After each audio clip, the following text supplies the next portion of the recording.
美国宣布将举行太平洋联合军演，日本和韩国积极参加，韩国更是派出史上最大规模军力前往，变相支持美国。可见拜登上次出门收获挺多，中国需要警惕起来。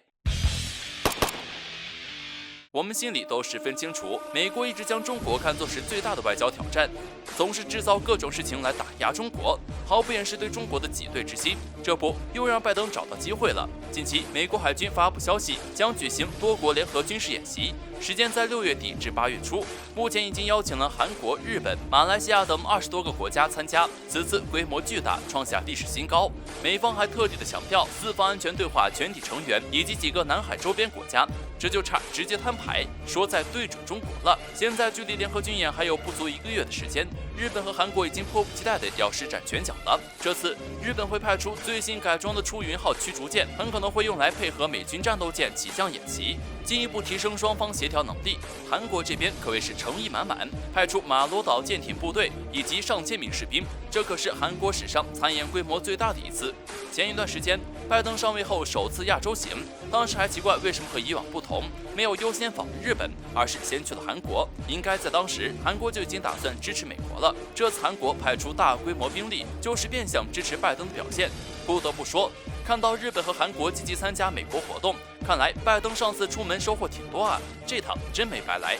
值得注意的是，美国此次军演除了常规部队以外，还会派出4艘无人水面艇。美军以前都是在内部进行实验的。要知道，无人艇主要用于执行各种危险任务，作用非常广泛，例如警戒、打击海盗、反潜作战等。自从发现无人机在现代战争中发挥很大优势，多个国家就开始研究用于军事方面的无人艇。美国拿出压箱底的技术，可见对这次军演的重视。这对我们来说可不算是一件好事。演习帮助美国和其伙伴增加了默契度，如果遇上大国冲突，那他们将会更好地应对危机。